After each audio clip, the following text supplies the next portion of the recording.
The newest chieftain skin on World of Tanks console is available and has been available for about a week now, and today's video is going to cover the chieftain. Is it even worth buying the skin? And of course this is the Chieftain Mark 6, the tier 10 British heavy tank that is one of the tanks that I've really enjoyed playing throughout my course on World of Tanks console, and we've been able to have some really good games in it.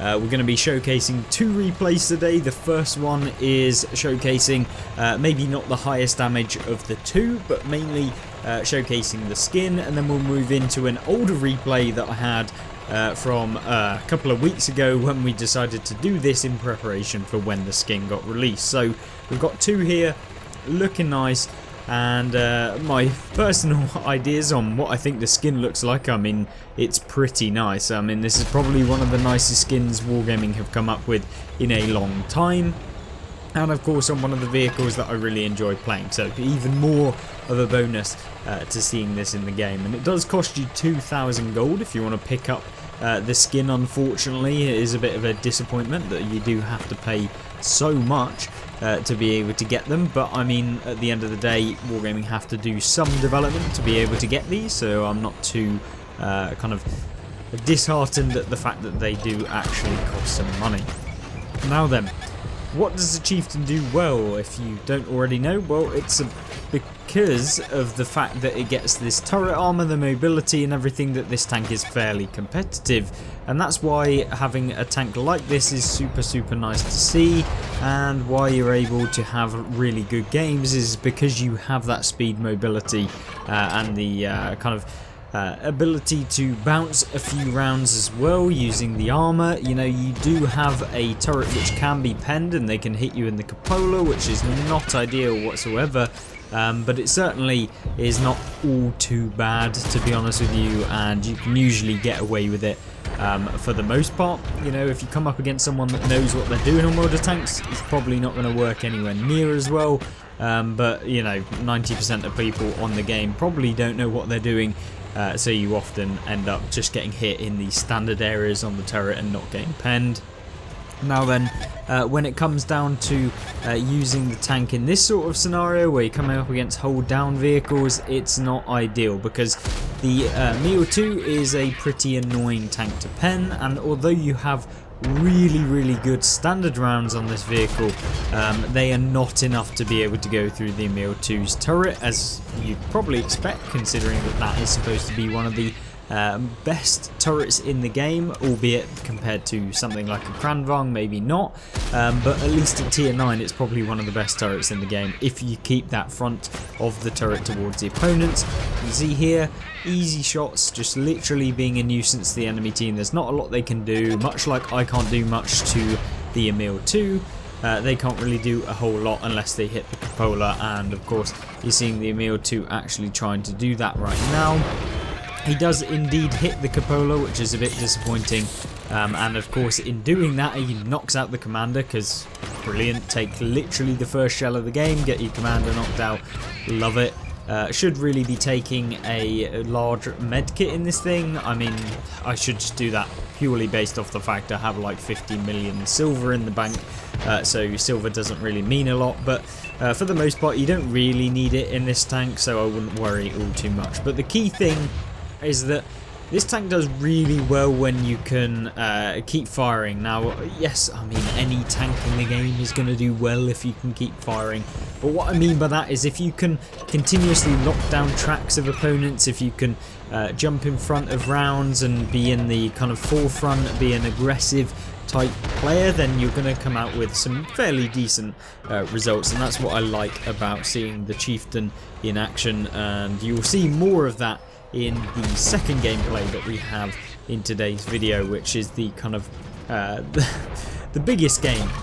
Usually I will put the biggest game first, but of course the whole premise of today's video was to showcase the skin and also the tank at the same time, and it would be a bit weird if the first gameplay didn't include the skin. Now, by no means have we had a bad game. 4,100 damage is not bad whatsoever, and you've seen that you can use this ridgeline up here where we've been playing for the majority of the game. It's a good position. You just have to be very careful of behind you, so on the opposite side, dependent on what's over there, you can get hit quite easily. And you can lose a ton of health. Now we're going for the E100, unfortunately takes a ton of damage, so we get a little amount of damage on him. Going for the side of the Trinity, but of course, being spaced armor that Wargaming love showering around, doesn't manage to pen. But either way, 4,871 damage, and the tank looking awesome as it is, picking up 100,000 silver as well. Let's jump over into that next gameplay where we're not using the skin, but at least have a bit of a better game overall. Now the next replay is on Overlord, and this is not quite my favourite map in the game. In fact, it's far from it, and that's because this map is just one of those that I feel kind of sucks, to be honest with you. I like the fact that it has a little bit of everything. You know, you can play your medium tanks, you can play your heavy tanks, but for some reason it always feels like the game ends up being the exact same. Every single game there is like, I know that most maps on the game are predominantly similar in terms of the way that they play out, but this one genuinely just feels like the exact same regardless of what spawn you're on. Basically the team that goes on the beach loses, and the team that doesn't go on the beach and actually isn't just complete bots wins on the top, and then stomps anything that did actually go down on the beach. So it's just a case of yeah, just being in the right position and not going on the beach, and then just not kind of throwing yourself away against whatever's up here. Of course, if your entire team is going on the beach, I wouldn't recommend staying up top, because at the end of the day you can only last so long against 15 vehicles, and you're not going to be able to kind of fend them off for very long. So it's better to be with your teammates in that regard, but for the most part you should always go up here, and I highly recommend you never go on the beach unless you really feel like you have to, or towards the later stage of the game. That's really where the beach becomes a viable option, is maybe at the end of the game when you're trying to kind of flank someone, and often you'll only kind of use it in desperation or if you need to move around. But either way, so far I've realised that the majority of my team are for some reason down on the beach, so in that one really rare occasion where maybe you could win from this, from the actual area not down on the beach, then yeah, hopefully we can do that. Now the T95 on the enemy team appears, there's a heavy tank that's also appeared at the same time, and for some reason the T95 thinks he's got a way better reload than the chieftain. Turns out he doesn't, and he takes 2 hits for just outputting 1, so not the best of trades by the T95. We'll see him later on as we move in this game as well. But we've got the VKB now being a pain. We've got the E100 pushing up.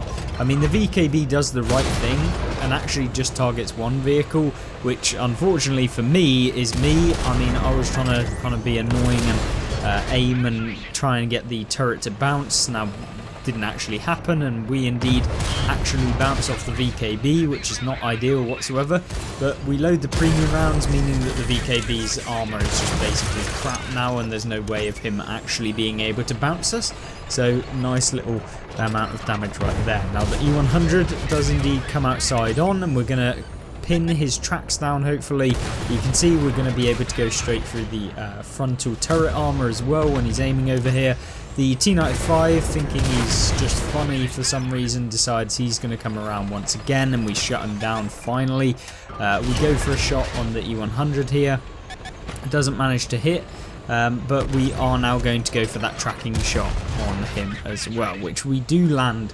And this is really where you want to be with the chieftain, is to be able to do the kind of tracking shots, to be able to output damage all consistently, and of course be on the front line. Just seeing here, just farming up the T124 at the same time as well. And he's not looking all too good in this game, and we will continuously be able to keep him locked down. And having done 4,500 damage, it's a fairly good game. We're going for some assistance, but by the time I'd actually hit him, he was low enough for us to just finish him off anyway. Now then, having done 5,000 damage now, seems like every single time you look at the score or the damage, it seems to be just racking up and piling up.